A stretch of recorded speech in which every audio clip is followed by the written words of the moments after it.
할렐루야. 사랑하는 성도님들 오늘도 환영합니다. 저희 이제 다음 주 여름 성경학교 다가왔기 때문에 율동 두 가지 연습해보고 또 찬양 들어가겠습니다. 너와 나의 모습이 주제곡 해보겠습니다.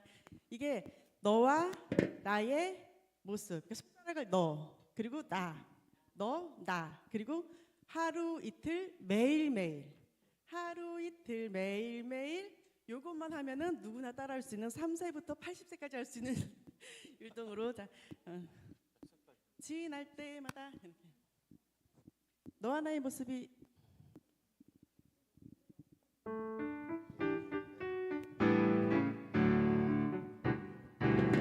너와 나의 모습이 예수님 닮아, 너와 나의 모습이 예수님 닮아, 하루 이틀 매일매일 지날 때마다 너 닮아가길 원해요. 너와 나의 모습이 예수님 닮아, 너와 나의 모습이 예수님 닮아, 하루 이틀 매일매일 지날 때마다 너 닮아가길 원해요. 예수님 사랑이, 예수님 사랑이 넘쳐 넘쳐, 예수님 축복이 흘러 흘러, 예수님 은혜가 가득 가득 당신과 닮아가길 함께하길 원해요. 너와 나의 모습이 너와 나의 모습이 예수님 닮아, 너와 나의 모습이 예수님 닮아, 하루 이틀 매일매일 지날 때마다 너 닮아가길 원해요. 너와 나의 너와 나의 모습이 예수님 닮아, 너와 나의 모습이 예수님 닮아, 하루 이틀 매일매일 지날 때마다 너 닮아가길 원해요. 예수님 사랑이 넘쳐 넘쳐, 예수님 축복이 흘러 흘러, 예수님 은혜가 가득 가득 당신과 함께하길 원해요. 감사합니다. 사랑은 참으로 버리는 거.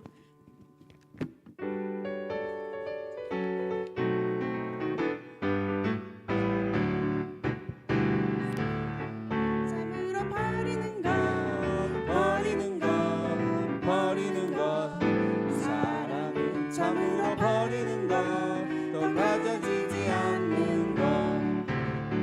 이상하다 동전한 입 움켜잡으면 없어지고, 쓰고 빌려주면 풍성해져 땅 위에 가득하네.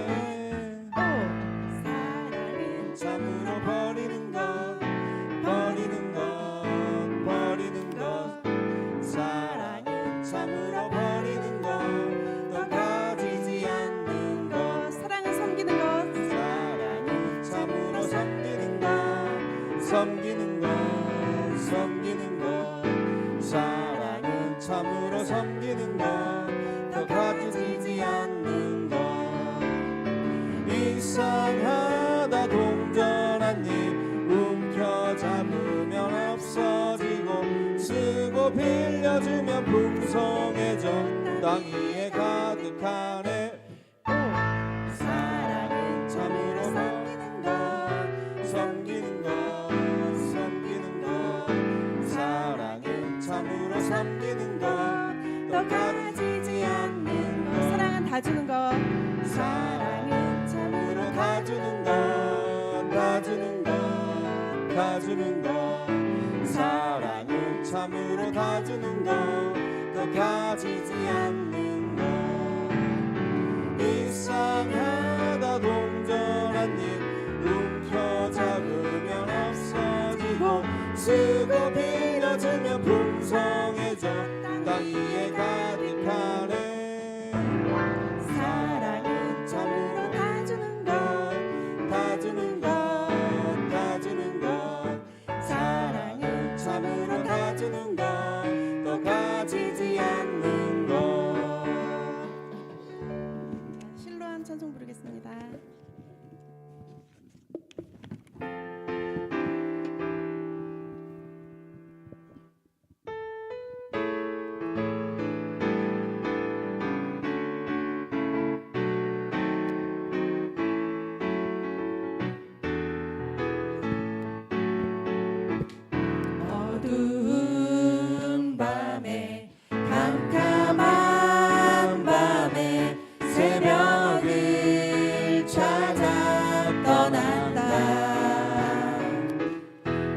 종이 울리고 닭이 울어도 내 눈에는 오직 밤이었소.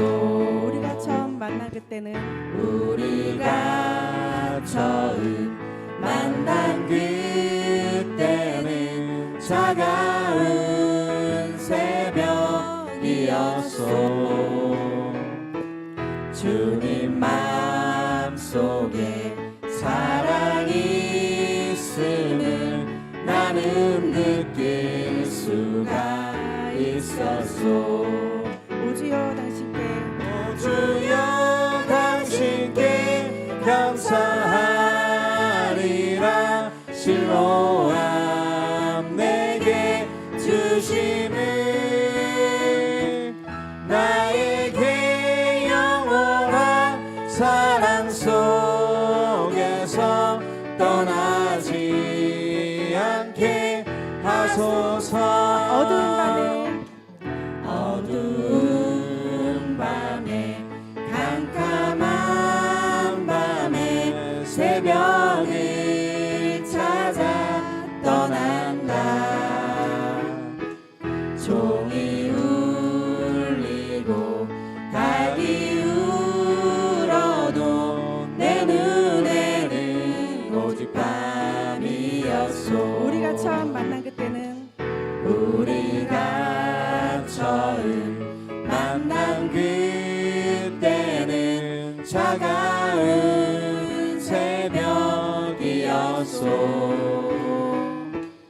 주님 마음속에 사랑이 있음을 나는 느낄 수가 있었소.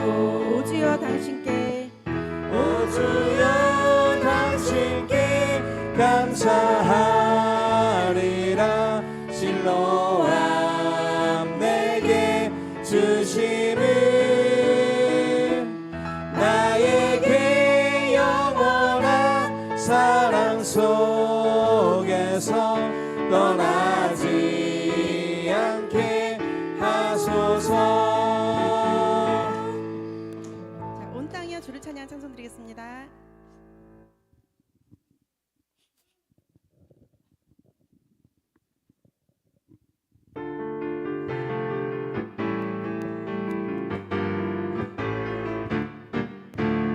온 땅이여 주를 찬양 날마다 주를 찬양하세. 주의 기사와 주의 영광 온 땅에 널리 알려졌네. 위대하신 주 그의 힘과 위엄을 기뻐하라. 주의 다스리심을 온 땅이여 주를 찬양 날마다 주를 찬양하세.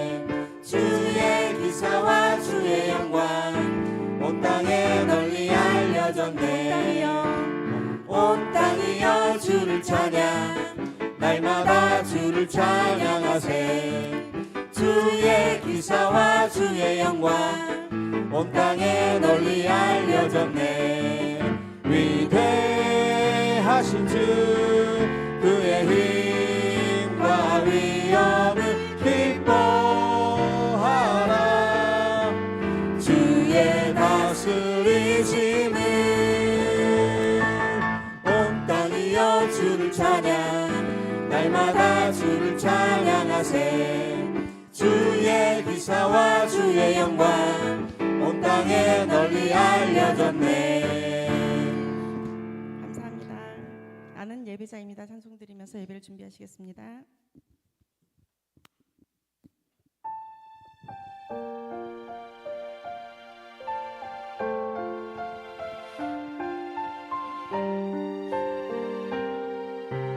나는 하나님을 예배하는 예배자입니다. 내가 서 있는 곳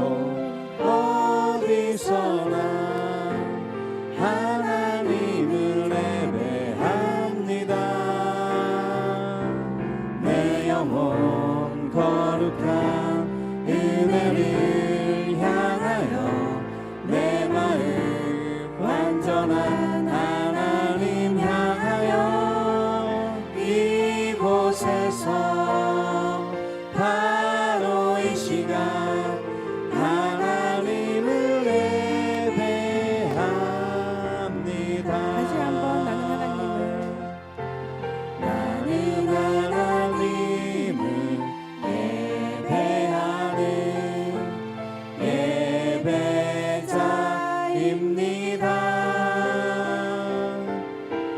내가 서 있는 곳 어디서나 하나님을 예배합니다.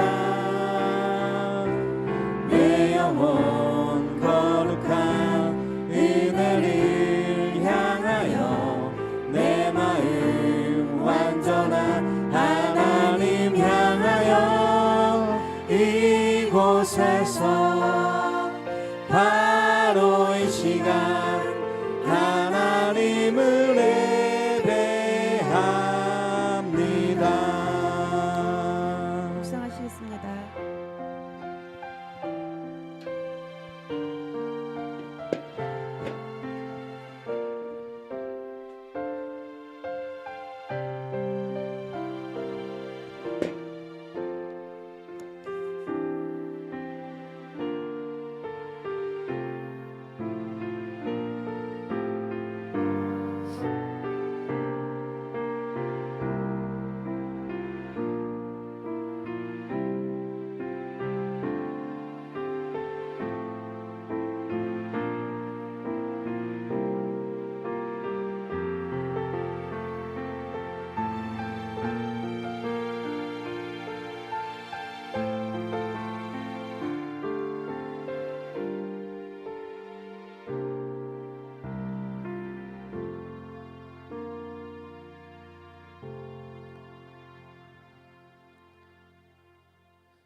바로 예배 들어가려고 했는데 약간 멘트는 좀 해야 될 것 같아요. 죄송합니다. 제가 감기 때문에 오늘은 좀 저음으로 묵직하게 한번 해보도록 하겠습니다. 우리 의성이 첫 데뷔 어떠셨어요? 예. 우리 의성이뿐만 아니라 우리 찬양팀 반주하시는 모든 분들에게 다시 한번 감사드리고 우리 박수 한번 감사합니다. 작년 이맘때 뭐 저희가 진짜 그냥 별로 아쉽다는 생각을 안 했는데 찬양팀이 있고 난 이후로는 과거로 못 돌아갈 것 같은 약간 그런 마음이 드네요. 하여튼 감사하다는 우리 찬양팀들 수고하셔서 감사하다는 말씀을 드리고 함께 나눈 하나님에 대한 찬양의 마음을 모아서 7월 14일 주일 예배 하나님께 드리도록 하겠습니다. 다 같이 묵상으로 기도하겠습니다.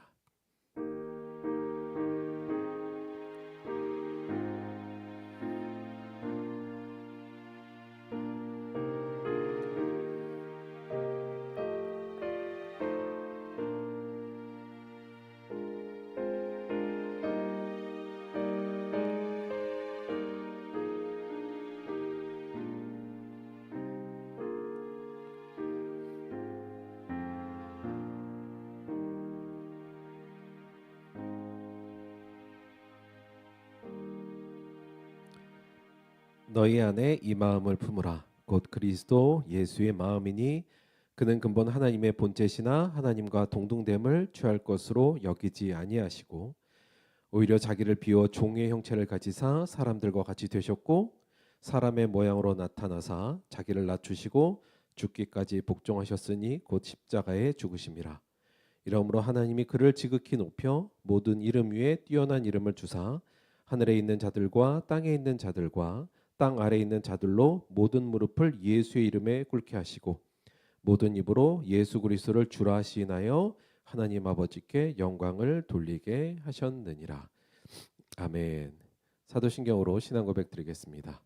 전능하사 천지를 만드신 하나님 아버지를 내가 믿사오며 그 외아들 우리 주 예수 그리스도를 믿사오니 이는 성령으로 잉태하사 동정녀 마리아에게 나시고 본디오 빌라도에게 고난을 받으사 십자가에 못 박혀 죽으시고 장사한 지 사흘 만에 죽은 자 가운데서 다시 살아나시며 하늘에 오르사 전능하신 하나님 우편에 앉아 계시다가 저리로서 산자와 죽은 자를 심판하러 오시리라.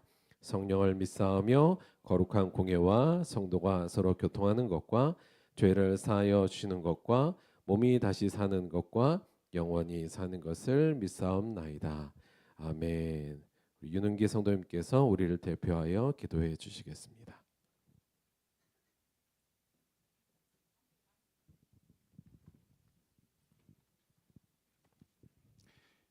기도드리겠습니다.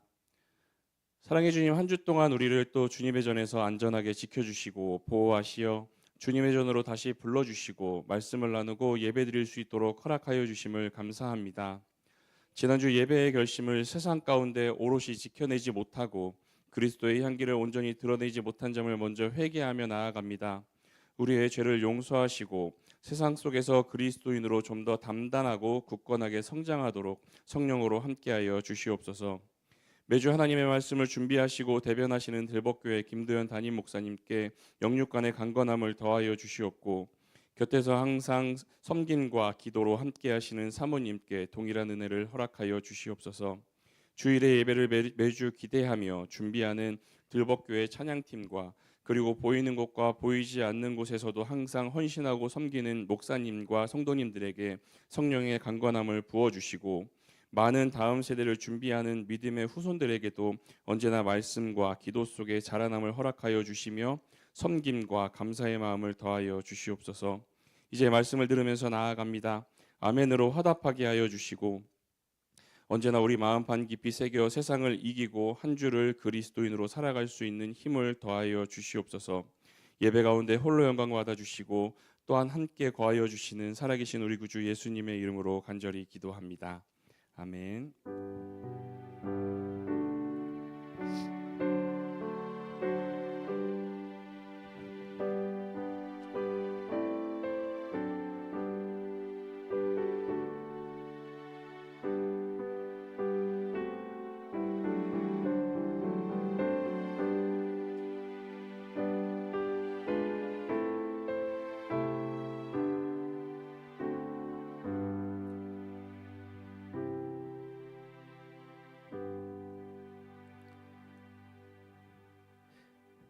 감사합니다. 오늘 특별 찬송은 유재원, 서현옥, 유혜진, 유태윤 가족의 찬송 되겠습니다. 우리 떨릴 테니까 박수 한번 주세요. 새벽 4시까지 잠을 못 잤대요. 떨려서 약간. 자, 마이크 한 번씩 켜시고 체크 아무거나 잡으세요. 일단 켜보시고 조금 있다가 마이크 테스트. 네. 예진이 마이크 테스트. 됐어요? 오케이. 자, 오늘 우리 예진이네 가족이 준비한 찬양은 주만 바라볼지라. 우리 함께 찬양 나누도록 하겠습니다.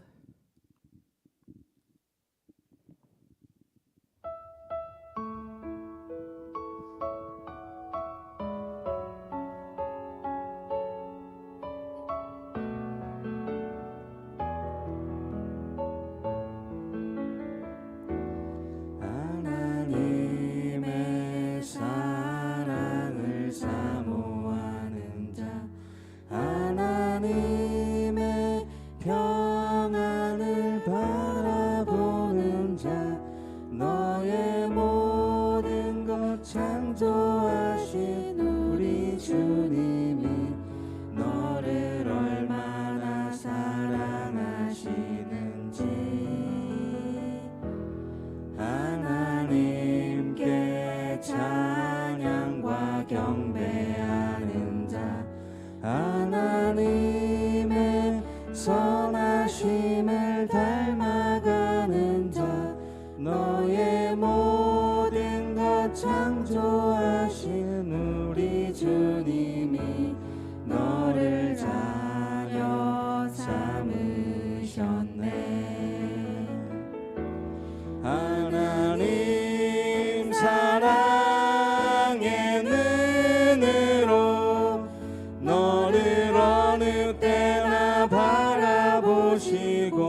비춰주시고 너의 작은 신음에도 응답하시니 너는 어느 곳에 있든지 주를 향하고 주만 바라볼지라.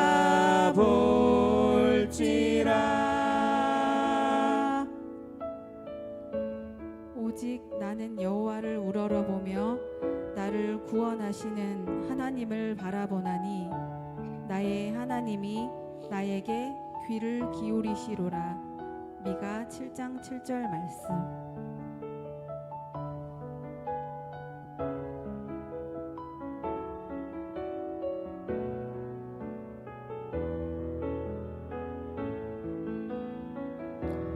하나님 사랑의 눈으로 너를 어느 때나 바라보시고 하나님 인자한 귀로서 언제나 너에게 기울이시니 어두움에 밝은 빛을 비춰주시고 너의 작은 신음에도 응답하시니 너는 어느 곳에 있든지 주를 향하고 주만 바라볼지라.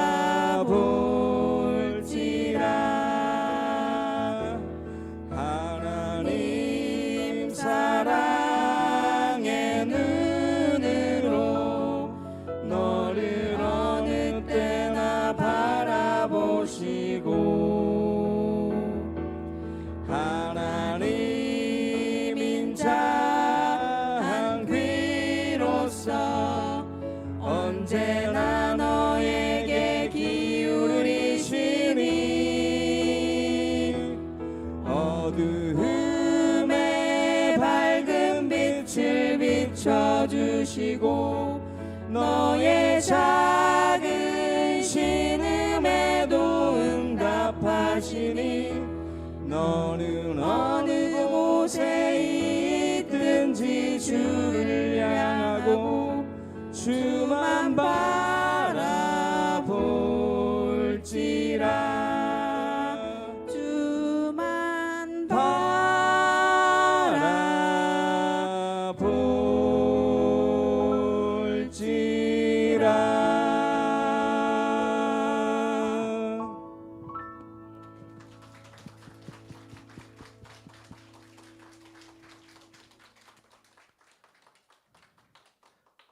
다들 아시는 것 같이 태윤이는 비주얼 담당이에요. 아시죠?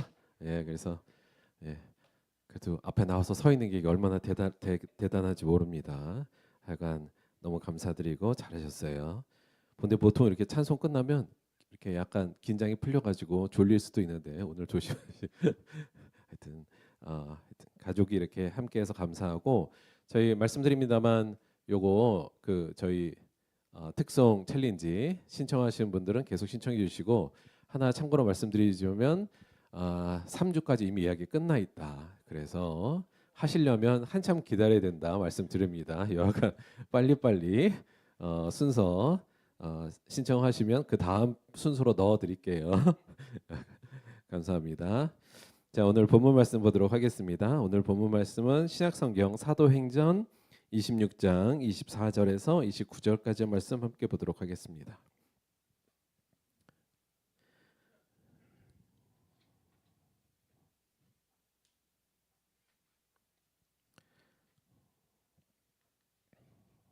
신약성경 사도행전 26장 24절에서 29절입니다.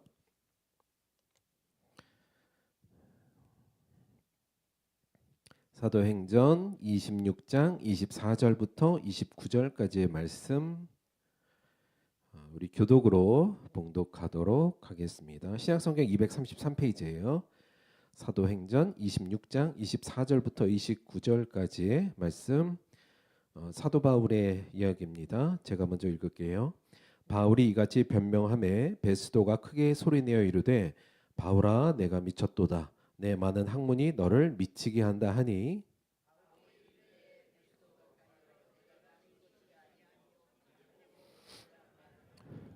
왕께서는 이 일을 아시기로 내가 왕께 담대히 말하노니 이 일에 하나라도 아시지 못함이 없는 줄 믿나이다. 이 일은 한쪽 구석에서 행한 것이 아니니이다.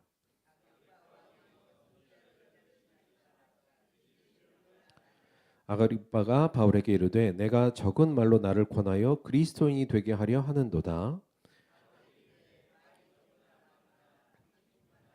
오늘 내 말을 듣는 모든 사람도 다 이렇게 결박된 것 외에는 나와 같이 되기를 하나님께 원하나이다 하니라.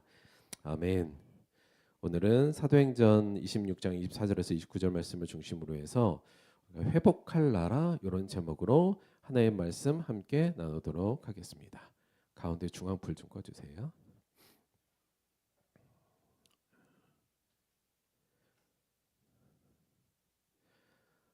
지난주 공과 마치고 찍은 사진입니다. 특이한 점이 발견되시죠? 다 얼굴을 가리고 있는데 원래 요 나이 때 사진 찍다가 얼굴 다 가리잖아요. 태윤이가 정정당당하게 얼굴을 내밀고 V를 그리고 있습니다. 이런 일이 없었거든요. 지난주에 웬일인지 그냥 태윤이가 사진 찍다 그래도 저렇게 나오더라고 그래서 깜짝 놀랐고 우리 새로 공과에 투입된 새로운 라인업으로 들어온 우리 시우하고 연우가 새로운 식구로 공과에 참여하게 됐습니다. 이리하여 우리 공과 공부 라인업이 풍성해졌는데 이제 초등학교 1학년부터 고등학교 1학년까지 초2, 중2 빼고는 라인업을 다 갖추게 되었습니다. 이제 초2하고 중2만 들어오면 이제 한 명씩 다 있게 되는데요. 사실 이렇게 공과를 하는 게 약간 워낙 아이들 나이 차이가 있으니까 조금 어려운 부분은 있습니다만 나름 꽤 장점도 있고 아이들이 더 배우는 것도 있다 생각이 들어서 이렇게 모아놓고 공과를 하고 있어요. 그런데 제가 이 사진을 찍고 나서 사진을 보면서 약간 현타 비스무리한 게 왔는데 왜 그러냐면 제가 14년 전, 15년 전에 시우 엄마 아빠를 이렇게 앉혀놓고 성경 공부를 했었거든요.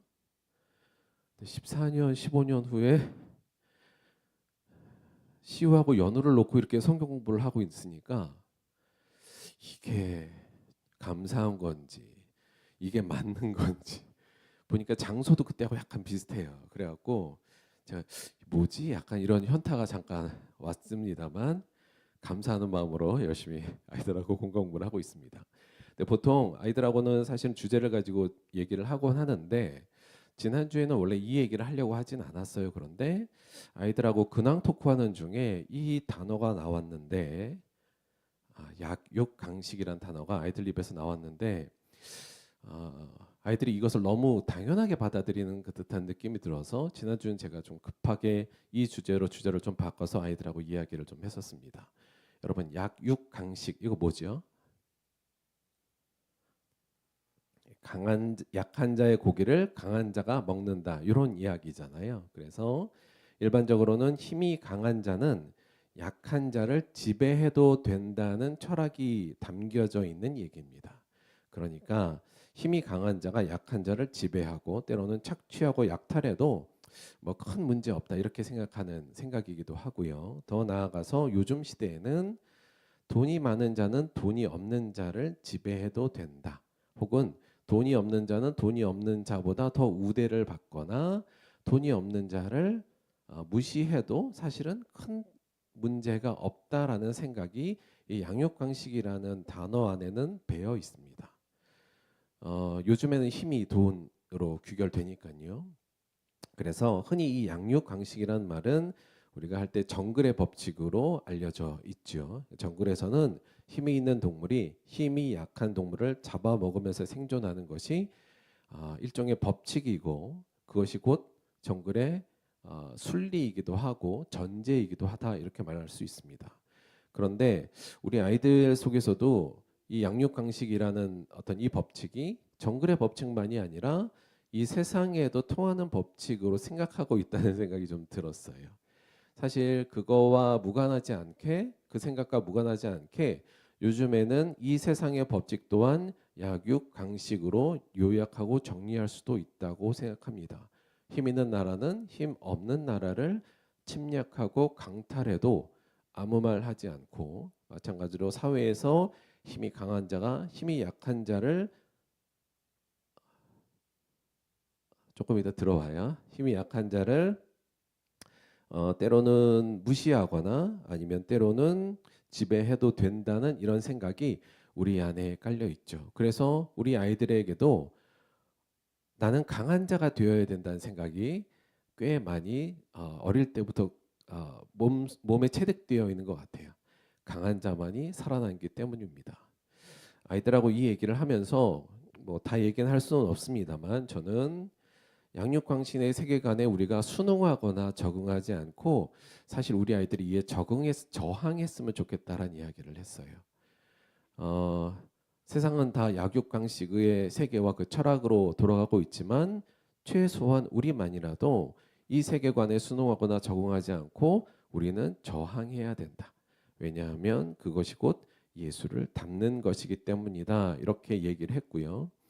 그걸 통해서 아이들하고는 이런 결론을 내렸어요. 얘기를 통해서 우리가 약자를 볼 때 어떤 관점을 가져야 되느냐. 약자. 그래서 약자를 볼 때 약한 것은 창피한 것이 아니다. 아이들이 내린 결론이에요. 약한 것은 창피한 것이 아니다. 왜냐하면 누구나 약한 점이 있고 누구나 강한 점이 있으니 자기의 약함 자체만으로 창피하다고 생각할 필요가 없다. 그리고 두 번째, 약한 자를 바라볼 때는 그가 왜 약할 수밖에 없는가, 그 배경이 있을 수 있다는 것도 생각하자.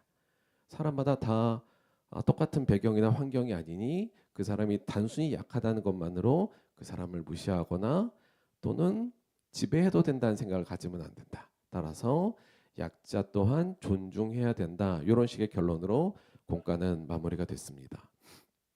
저는 요 아이들하고 이 얘기를 나누면서 이 과제, 즉 양육강신의 세계관이 펼쳐져 있는 이 땅에서 우리가 어떠한 모습을 가져야 되는지에 대해서 사실 이게 굉장히 중요한 얘기라서 아이들과 이 얘기를 나눴고 오늘 이 얘기를 조금 더 구체적으로 한번 해보려고 합니다.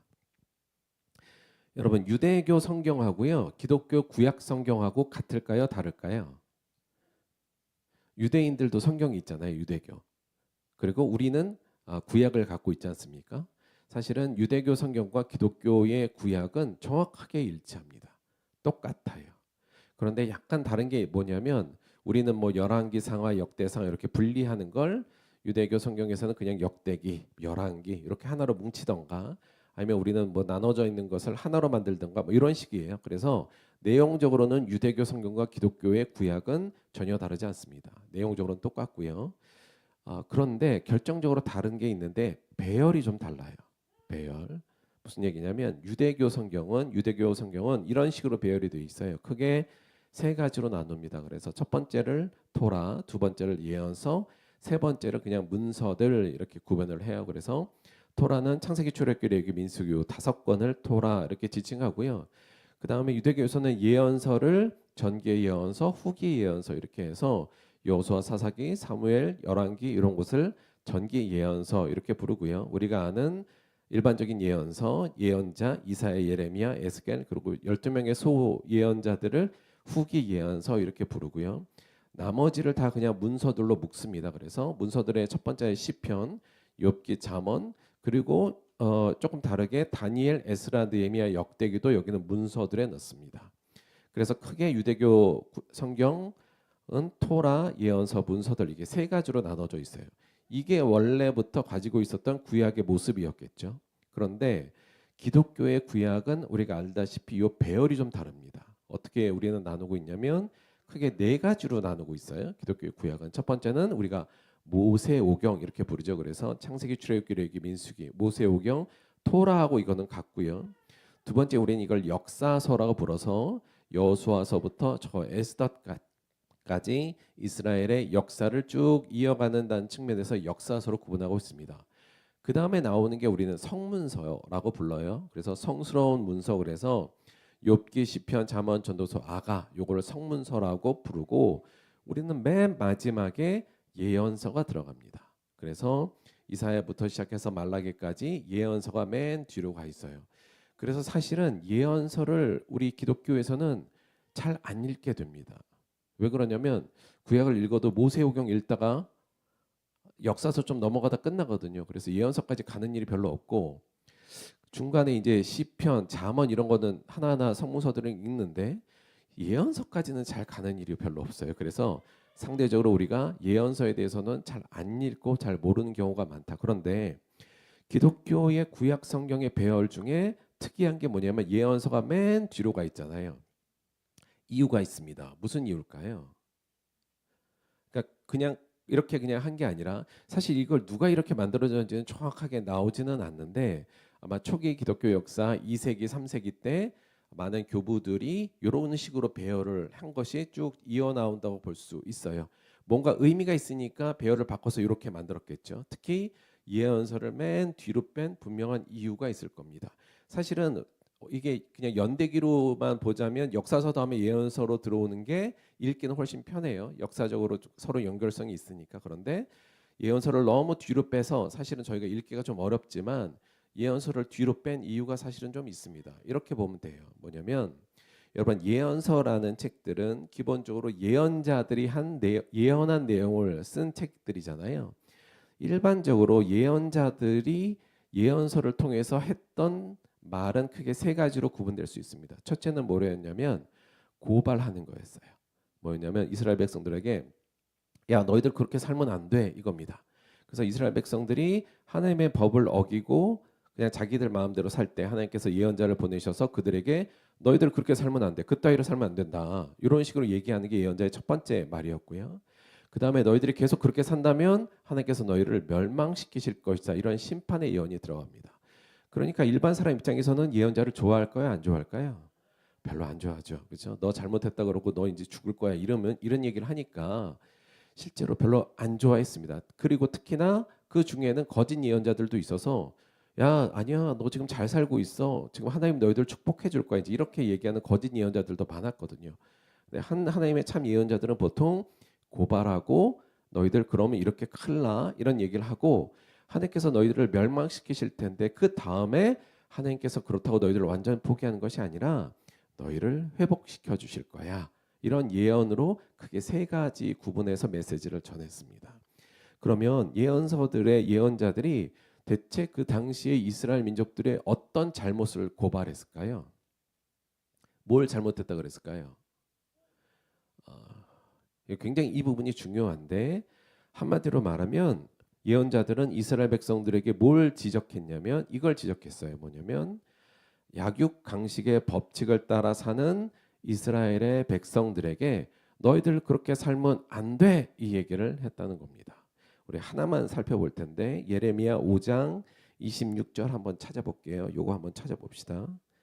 예레미야 5장 26절 한번 찾아볼게요.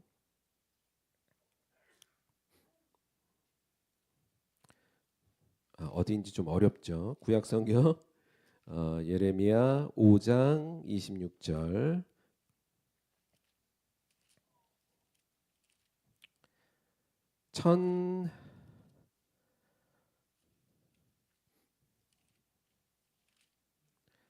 1058페이지 정도에 있습니다. 예레미야 5장 26절이요. 1058페이지 예레미야 5장 26절부터 31절까지 말씀인데 이거 제가 한번 읽어볼게요. 내 백성 가운데 악인이 있어서 새 사냥꾼이 매복함같이 지키며 덫을 놓아 사람을 잡으며 새장의 새들이 가득함같이 너희 집들에 속임이 가득하도다. 그러므로 너희가 번창하고 거부가 되어 살찌고 윤택하며 또 행위가 심히 약하여 자기 이익을 얻으려고 송사 곧 고아의 송사를 공정하게 하지 아니하며 빈민의 재판을 공정하게 판결하지 아니하니 내가 이 일들에 대하여 벌하지 아니하겠으며 내 마음이 이 같은 날에 보복하지 아니하겠느냐 여호와의 말씀이니라. 이 땅에 무섭고 놀라운 일이 있도다. 선지자들은 거짓을 예언하며 제사장들은 자기 권력으로 다스리며 내 백성은 그것을 좋게 여기니 마지막에는 너희가 어찌하려느냐. 이게 대표적인 고발의 내용입니다. 그러니까 있는 사람들, 당시에 정치적으로도 힘이 있고 종교적인 힘이 있는 사람들이 그렇지 않은 사람들을 지배하고 착복하고 그들을 압제하면서 자기들의 이익을 얻고 더 많은 이익을 얻으려고 하는 이러한 모습, 즉 약육강식의 법칙에 따라 이스라엘 백성들이 살고 있는 것에 대해서 강하게 고발한 겁니다.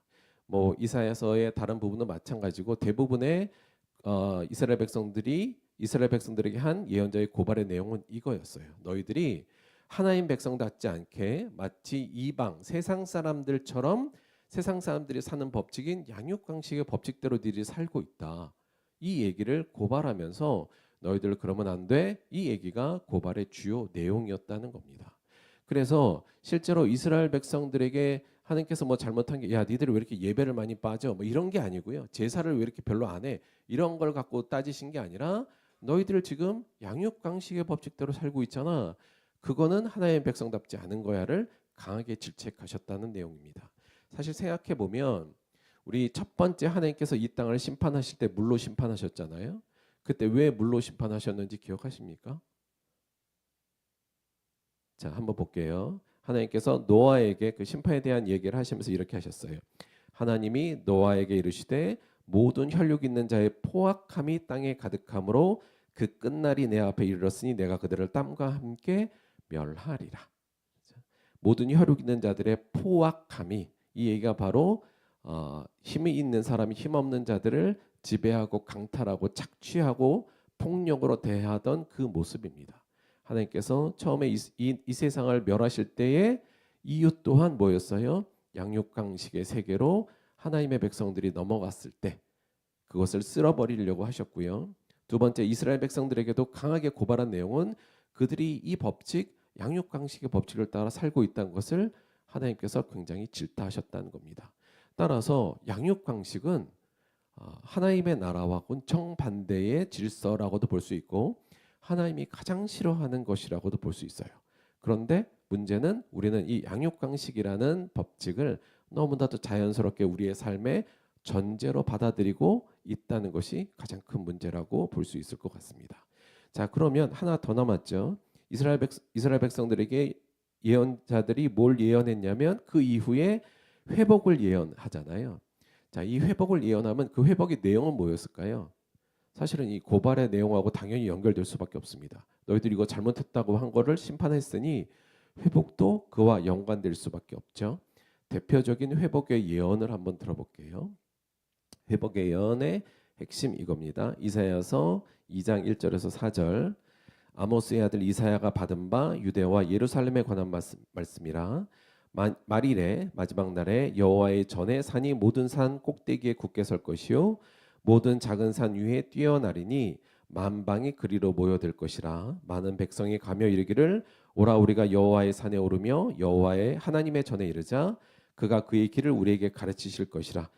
마지막 날에 하나님의 영광이 나타나고 하나님의 전에서 하나님이 그의 길을 이르실 거예요. 우리에게 가르치실 것이라. 우리가 그 길로 행하리라 하리니 이는 율법이 시온에서부터 나올 것이요 여호와의 말씀이 예루살렘으로부터 나올 것입니다. 그가 열방 사이에 판단하시며 많은 백성을 판결하시리니 무리가 그들의 칼을 쳐서 보습을 만들고 그들의 창을 쳐서 낫을 만들 것이며 이 나라와 저 나라가 다시는 칼을 들고 서로 치지 아니하며 다시는 전쟁을 연습하지 아니하리라.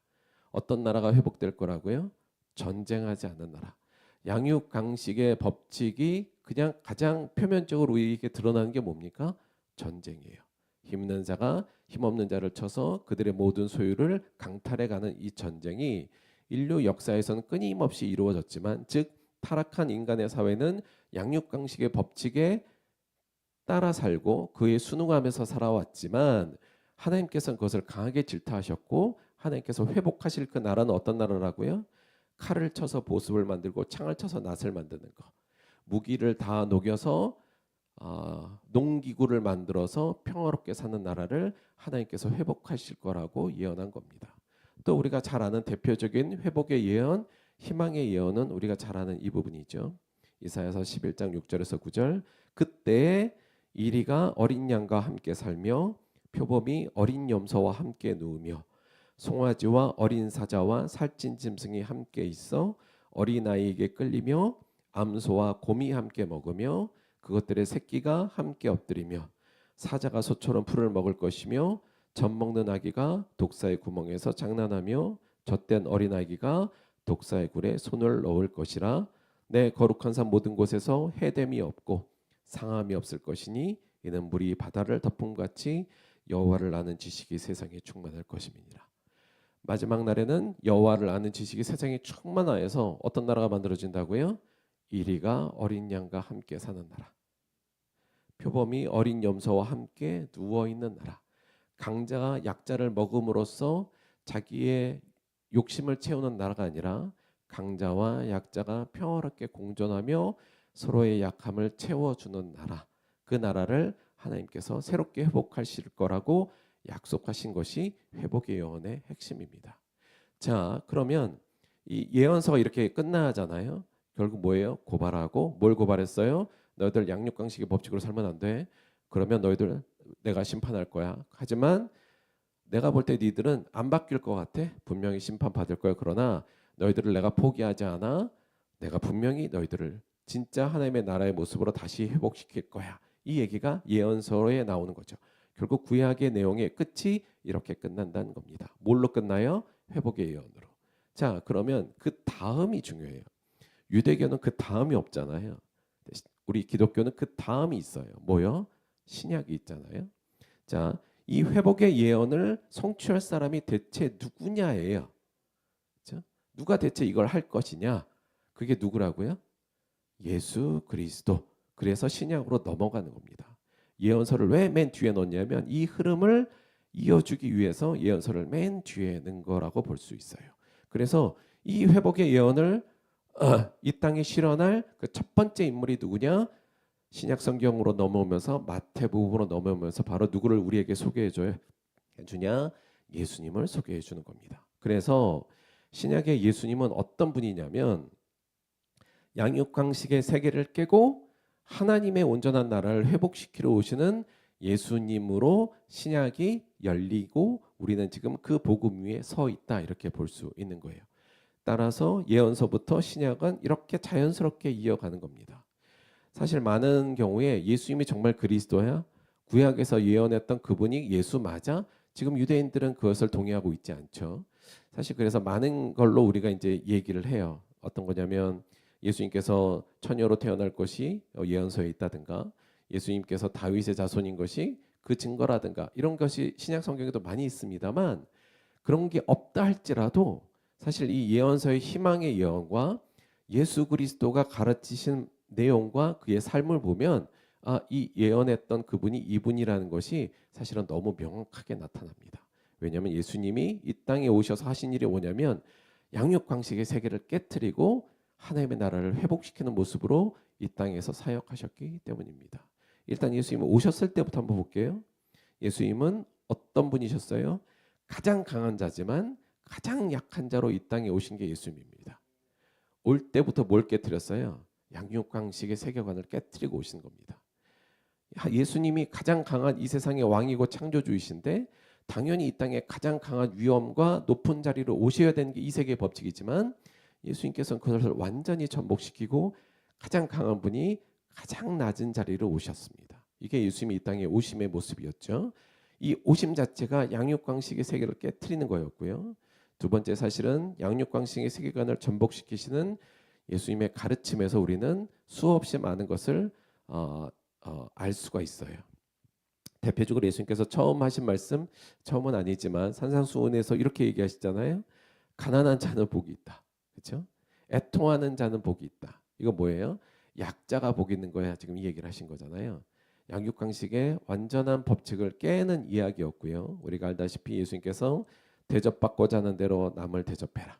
이것도 사실은 양육강식과는 정반대의 이야기고요.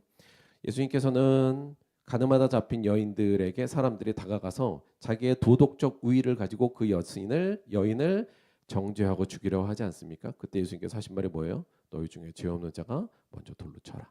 니들이 이 여인보다 도덕적으로 조금 낫다고 해서 이 여인을 니들이 압제하고 비판하고 정죄하는 거 내가 못 받아들이겠다죠. 그리고 예수님께서 그 여인에게 말합니다. 나도 너를 정죄하지 않겠다. 양육강식의 법칙에서는 전혀 안 어울리는 일을 예수님께서는 하신 겁니다. 아울러서 우리가 얘기 잘 알다시피 예수님께서 너희 중에 누구든지 으뜸이 되고자 하는 자는 너희의 종이 되어야 하리라. 말이 안 되는 겁니다. 양육강식의 세계에서는 으뜸인 사람은 누리는 거지 결코 종이 되는 것이 아닙니다. 그러나 예수님께서는 으뜸이 되고자 하는 자는 종이 되어야 될 거야 이렇게 말씀하시면서 양육강식의 세계관을 깨뜨리셨고 우리가 잘 아는 것 같이 지극히 작은 자 하나에게 한 것이 곧 내게 한 것이니라. 지극히 작은 자 하나를 너보다 훨씬 작은 자 하나를 네가 무시하거나 혹은 압제하거나 지배하는 게 아니라 그 사람을 네가 섬기는 것, 나로 보고 섬기는 것 그것이 곧 구원의 조건이야 이렇게까지 말씀하셨죠. 즉 예수님의 가르침의 대부분은 뭐였어요? 양육강식의 세계관을 깨트리는 거였습니다. 많은 사람들이 이걸 처음에 이해를 못했어요. 그래서 이게 도저히 이해도 못했고 실제로 양육강식의 세계관에서 강자가 되고 싶어했던 수많은 사람들이 결국은 이러한 얘기를 하는 예수님을 십자가에 못 박는 일이 벌어진 겁니다. 예수님의 마지막 모습도 사실은 이 양육강식의 세계를 깨트리는 거였죠. 결국 예수님은 약자들을 살리기 위해서 자신을 버린 강한 자 예수님으로 우리에게 다가오셨습니다. 양육강식의 세계에서는 강한 자가 살아남는 겁니다. 그러나 예수님께서는 가장 강한 하나님이셨지만 이 땅에 오셔서 가장 약한 자를 위하여 자기를 버리시죠. 그럼으로써 그분은 오심과 가르치심과 죽음을 통해서 양육강식의 타락한 세계관을 해체하시고 새로운 나라 하나님이 진정으로 원하시는 그 나라를 이 땅에 세우시고자 했습니다. 그리고 나서 그 예수를 따르는 사람들 그 예수의 죽음과 부활을 믿고 그 예수님이 약속하신 성령을 충만을 받은 맨 처음 교회가 했던 공동체의 모습이 뭐였어요? 약한 자가 없는 예수 공동체를 만들었습니다. 즉 예수 공동체는 따라서 약한 자가 없었어요. 무슨 얘기냐면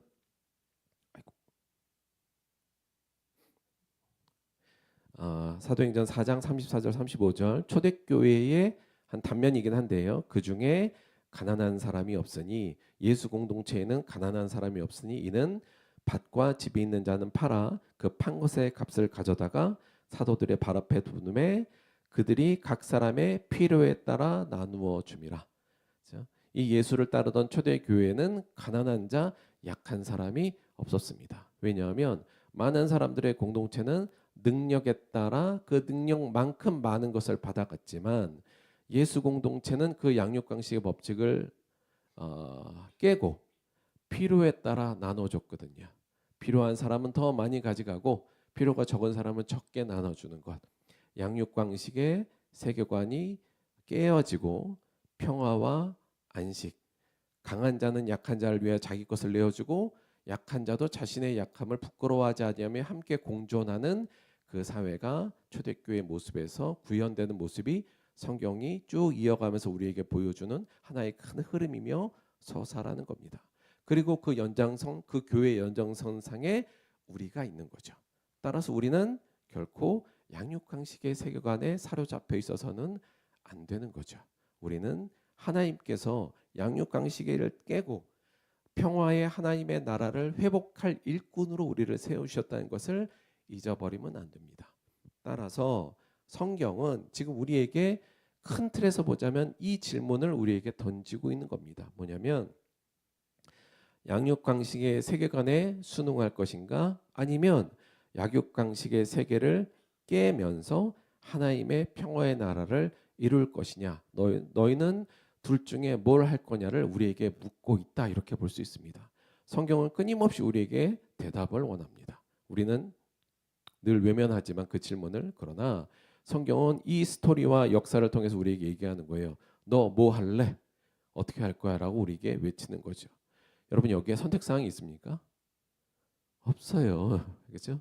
여기 선택사항이 없습니다. 뭘 해야 돼요? 우리는 양육강식의 세계를 깨면서 하나님께서 회복할 그 나라를 이루는 것 그것이 우리에게 놓여진 사명이며 우리가 해야 될 일입니다. 많은 경우 안타깝게도 많은 경우에 세상은 양육강식의 세계입니다. 강한 자가 대우받고 약한 자는 무시받는 게 당연한 것. 그래서 수많은 사람들이 강자가 되고 싶어하고 더 나아가서 강한 자처럼 보이려고 매일매일 애쓰는 삶을 삽니다. 그러나 우리는 그걸 하라는 게 아니라 그 세계관을 깨뜨리고 하나님의 나라를 이루라는 사명을 받은 사람들인 걸 잊으시면 안 된다는 말씀을 다시 드리고, 따라서 이거를 우리가 이 세상이 다 그렇게 생각하고 있다 그래서 이걸 전제로 삼고 생활하면 안 된다. 이 전제 자체를 흔드신 분이 예수님이기 때문에 우리 또한 이 전제를 흔들고 깨야 될 사명이 있음을 아시고 따라야 할 겁니다. 자, 그러니까 우리가 선택지가 없어요. 이걸 깨야 되는데 이게 어려워요. 양육강식의 세계관을 깬다는 게. 여러분 생각해 보세요. 여러분 대부분의 교회에서는 담임 목사님이 사례를 제일 많이 받고요. 그 다음에 서열에 따라서 목사님들이 그 사례를 적게 받습니다. 맞죠? 자연스럽습니까? 자연스럽잖아요. 그렇죠? 왜요? 제일 높은 사람이니까 많이 받고 제일 낮은 사람은 적게 받는 게 당연한 거잖아요. 어떤 세계에서는요? 양육강식의 세계에서는 그건 당연한 겁니다. 이건데 약간 우리는 약간 이게 당연하지 않다고 생각해야 돼요. 그렇죠?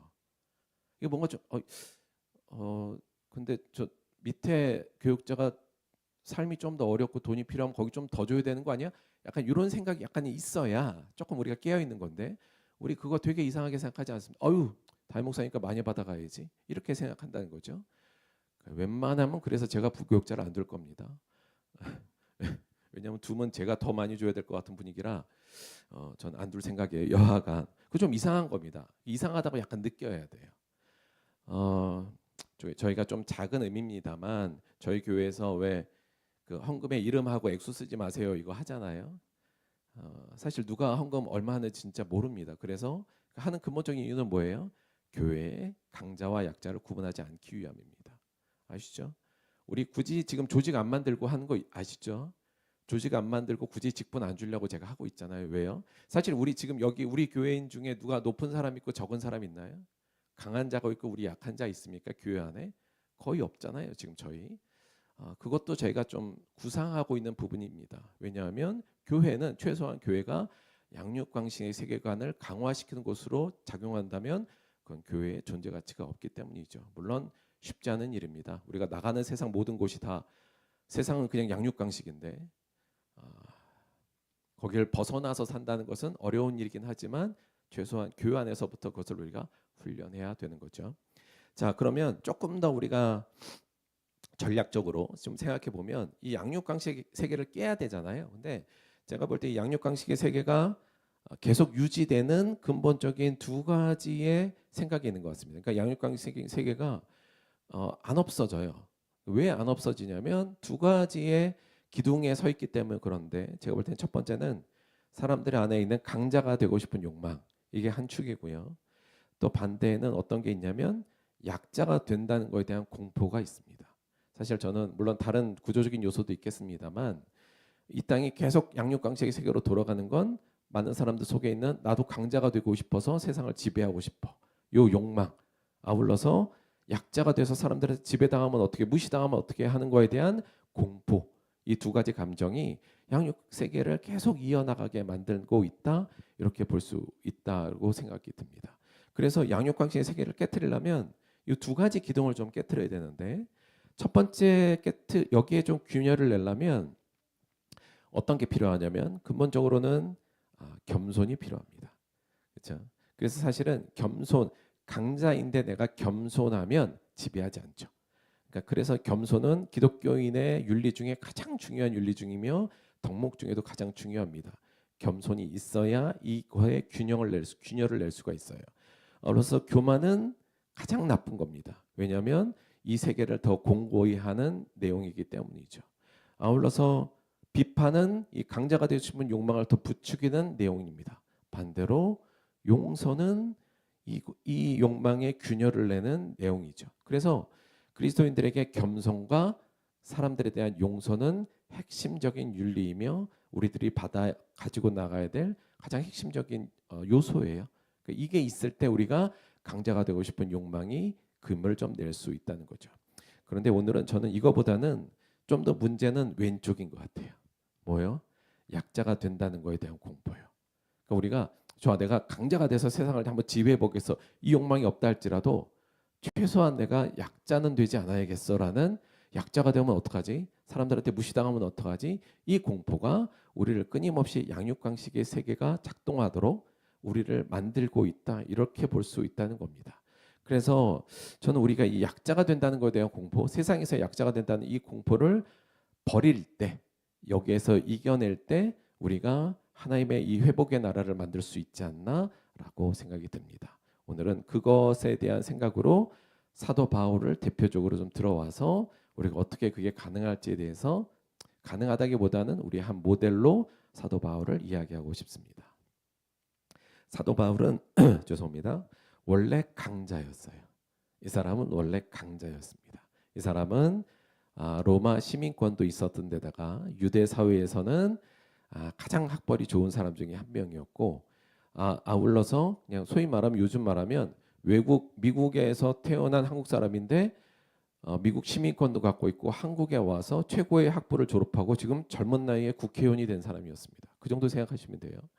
근데 이 사도 바울은 강자였는데 어느 날 길 가다가 더 강자가 되고 싶어서 달려가다가 예수를 만나죠.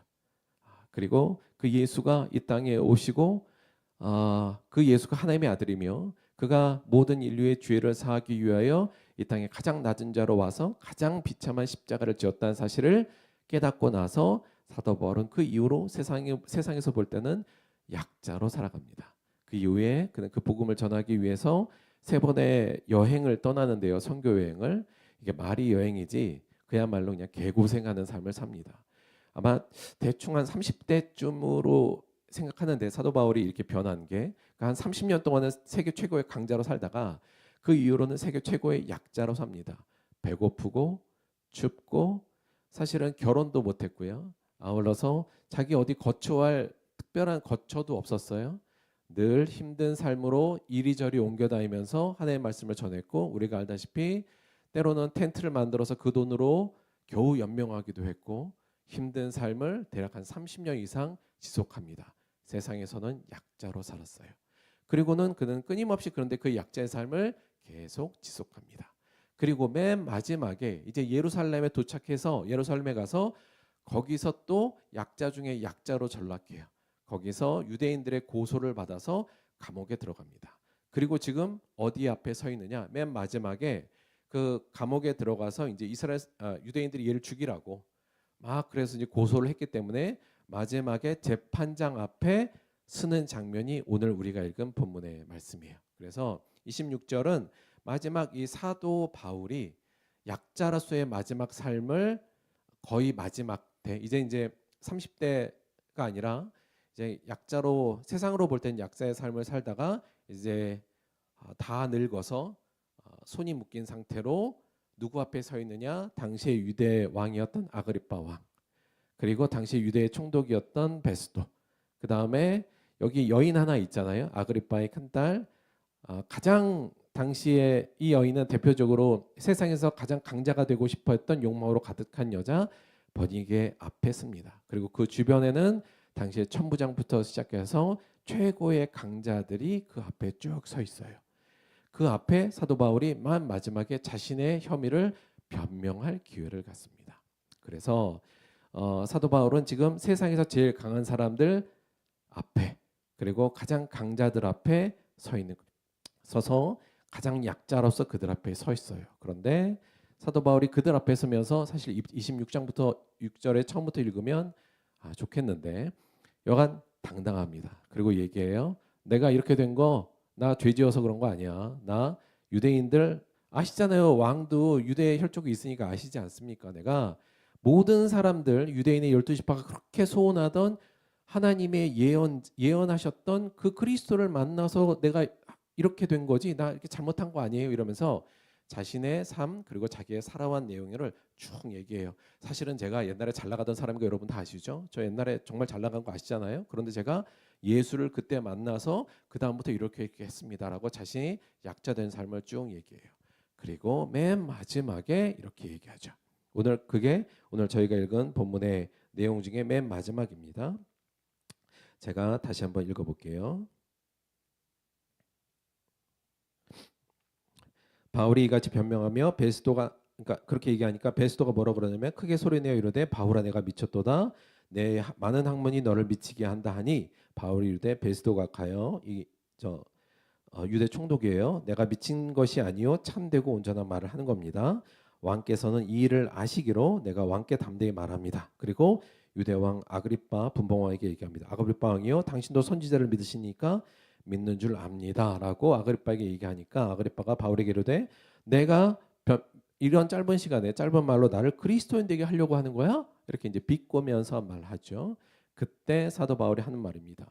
나는 당신뿐 아니라 오늘 내 말을 듣는 모든 사람도 내가 이렇게 결박된 것 외에는 나와 같이 되기를 하나님께 기도하고 있습니다. 이렇게 얘기합니다. 이게 법정에서 사도 바울이 마지막으로 한 얘기입니다. 뭐라고요? 사도 바울이 여기서 쫄고 있나요? 아닙니다. 세상에 수많은 강자들이 그 앞에 있었고 자신은 세상으로 볼 때 가장 약자, 지금 죄인으로 나와 있지만 그는 이 앞에 결코 두려워하지 않습니다. 왜냐하면 뭘 봤을까요? 사도 바울은 강자들이 서 있는 그 단상의 그 이면을 봤겠죠. 저곳이 비록 강한 자라고 강자의 자리이긴 하나 그것이 곧 멸망의 자리라는 것을 그들은 못 보지만 사도 바울은 봤던 것이고 사도 바울은 자신의 모습이 이렇게 허름하고 아무것도 없는 약자의 모습이지만 그 안에 가장 강한 것이 있음을 보았기 때문에 사도 바울은 비록 세상 사람들이 다 너 미친 거 아니야? 바울아 너 왜 이렇게 됐어? 라고 그의 약자됨을 비꼬기도 하고 안타까워했지만 사도 바울은 결코 자신의 약자된 모습을 두려워하지 않았습니다. 그 안에 그는 소위 말하면 통찰력이 있었고 영적인 질서를 보았으며 참된 강함이 무엇인지를 알았기 때문이죠. 아마 사도 바울은 할 말이 있었으면 아마 이 얘기를 하고 싶었을 걸로 생각합니다. 이것을 마지막으로 정리해 볼게요. 타락한 양육강식의 세계 속에서 강한 자가 되거나 혹은 강한 자처럼 보이려고 애쓰지 말고 약한 자로 치부되는 것 또한 두려워 떨 필요가 없습니다. 사랑하는 성도 여러분, 어렵죠? 예, 어려운데 왜냐하면 당장 교회만 나가도 이렇게 사람들이 하니까. 그러나 너무 강한 자가 되려고 할 필요 없습니다. 우승, 성공, 1등. 사실 우리 아이들이 요즘 막 1등하고 이래서 제가 기분 좋습니다만 때로는 우리 아이들이 그 1등이라는 단꿈에 빠지지 않을까 약간 걱정하는 면도 있어요. 저희가 공과에도 그런 얘기를 하는데 강한 자가 되거나 혹시 강한 자처럼 보이려고 애쓸 필요 없습니다. 또 내가 세상으로 볼 땐 약한 자로 보인다고 치부된다 해도 두려워 떨 필요가 없습니다. 그리스도인들은 예수님도 그러셨고요. 여러분 예수님도 가장 약한 자로 이 세상에 오셨잖아요. 나사렛 촌놈으로 이 땅에 오시고 세상 사람들한테 무시당했지만 결코 자신의 약함을 두려워하신 적이 없습니다. 자기의 강함을 보았기 때문이죠. 참으로 강함이란 예수님을 쫓아 양육강식의 세계관으로 훼손된 이 땅을 모두가 평화롭게 공존하는 하나님의 나라로 회복하는 일에 흔들림 없이 걸어가는 것, 그것이 곧 참으로 강한 겁니다. 이것을 볼 줄 안다면 우리가 이 땅에 때로 하나님의 일을 위해서 살면서 약한 자처럼 보일 수도 있어요. 두려워할 거 없습니다. 세상 사람들이 약하다고 무시한다 할지라도 우리는 그 세계관을 받아들인 자가 아니거든요. 너무 그 세계관에 순응하거나 그 세계관에 매몰되어서 그들의 시각에 따라 움직이지 마시고 하나님의 시각에 따라 움직이십시다. 하나님은 우리가 그 세계를 고치고 그 나라 양육강식으로 이루어진 이 세계의 타락함을 회복할 일꾼으로 우리를 보내셨습니다. 이 사명에 기쁜 마음으로 동참하며 사도 바울이 가졌던 담대함으로 하루하루를 살아가는 저와 여러분이 되기를 주님의 이름으로 축원드립니다. 우리 말씀 생각하시면서 함께 잠시 동안 기도하도록 하겠습니다.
하나님, 우리의 기도가 이 양육강식의 세계에서 강자가 되게로 해달라는 기도가 되지 않도록 도와주옵소서. 이 양육강식의 세계에서 제발 약자만은 되지 않도록 은혜를 열어달라는 기도에 우리의 시간을 허비하지 않도록 인도하여 주옵소서. 우리의 기도는 그 세계가 아닌 하나님의 평화의 세계를 만드는 일꾼으로 우리를 써달라는 기도로 변화될 수 있도록 인도하여 주옵소서. 세상의 강한 자를 부러워하지 않게 하시고 세상의 약한 자 또한 무시하는 자가 되지 않게 하여 주옵소서. 우리에게 주신 이 사명을 가지고 하루하루 살아가는 자가 되게 도와주옵시며 양육강식의 세계관에서의 족쇄에 매여 하루하루 슬퍼하는 자가 아니라 우리에게 주신 놀라운 회복의 나라의 꿈을 가지고 매일매일 실천하는 자가 되게 도와주옵소서. 주여, 이 땅에 강한 자가 되기를 원한다면 그 강한 자가 해야 될 일이 무엇인지를 알게 하시고 약자가 된다 할지라도 떨지 않는 자가 될 수 있도록 도와주옵소서. 예수님의 이름으로 기도드렸습니다. 아멘. 자, 광고 말씀드리도록 하겠습니다. 2024년 들봇 여름잔치 이제 일주일 앞으로 다 왔습니다. 두둥. 자, 현재 일기예보상으로는 토요일 주일날 다 빕니다. 비가 오는 걸로 돼 있어요. 자, 그래서 그러나 비 예보는 일주일 이후의 예보는 사실 하나님밖에 모른다. 아무도 모른다. 그래서 아직 어떻게 될지는 잘 모르겠습니다. 그렇지만 일단은 기상청의 예보로는 비예요. 그래서 제가 조금 그냥 저희가 그냥 하는 게 이거거든요. 함께 교제하면서 친교 나누고 사실 요때 우리가 기도 제목 1년에 한 번 기도 제목 나누고 1년에 딱 하루 요때 새벽 기도합니다. 저희 알고 계시죠? 그래서 함께 새벽 기도 때 서로의 기도 제목을 놓고 기도하기도 하고요. 또 함께 먹고 함께 놀고 요거 하는 거니까 비 좀 오면 실내 내용으로 조금 바꾸고 사실 아이들 물놀이 하는 게 좀 큰 어떤 비중이 있긴 합니다만 비가 조금 내리면 웬만하면 물놀이 하고요. 근데 너무 많이 온다. 그러면 물놀이는 뭐 다음 8월이나 요때 날 좋은 날 잡아서 한번 하면 되니까 실내 놀이로 좀 변형시키고 뭐 이러면 되고 또 비가 너무 많이 오면 이제 차라리 제가 세미나나 좀 할까 약간 이런 생각도 가져요. 그래서 비 오면 비 오는 대로 후보 계획을 가지고 할 테니까 너무 걱정하지 마시고 다음 주 토요일 날 주일 날 와서 함께 친하자고 하는 거니까 함께 잘 먹고 잘 놀고 좋을 교제하는 시간 갖도록 하겠습니다. 시간이 좀 안 맞으면 아무 때나 오셔도 괜찮아요. 그냥 자기 본인 되도록이면 이제 정시간에 오시고 혹시 시간이 안 되면 시간 되실 때 아무 때나 왔다 가셔도 상관없으니까 그렇게 하시고요. 저희가 대략적인 시간표를 뒤에 붙여놨으니까 이따가 한번 보시고 대충 하시고 되도록 토요일 날 저녁 먹을 때는 그래도 저녁이 저희 메인이니까 일단 먹이고 보내야 저희도 마음이 편하니까 먹는 시간에는 되도록 맞춰 오시면 좋겠다 이 말씀 함께 드립니다.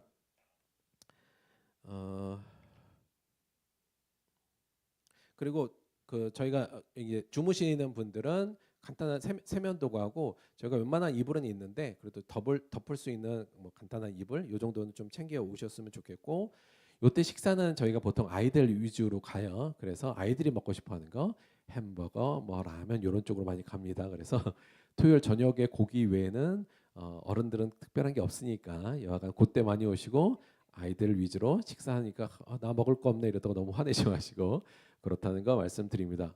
한 가지 전반기 경품 잔치 여전히 준비되어 있습니다. 올해도 풍성한 경품을 준비해놨고 특별히 특별한 거 하나 준비해놨어요. 기대하시고 오시면 경품은 주일날 예배 때 알다시피 그때 하도록 하겠습니다. 기대하시고 함께 기도해 주시고 함께 즐겁게 기대해 주셨으면 좋겠습니다. 우리 따로 뭐 있나요? 예. 헌금을 위해서 기도하고 주기도만 하고 마치도록 하겠습니다.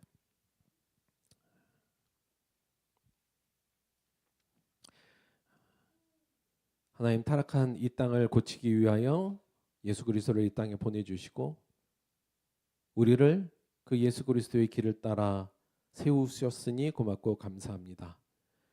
예수님이 그러셨던 것처럼 이 땅을 고치는 자가 되게 하여 주옵소서.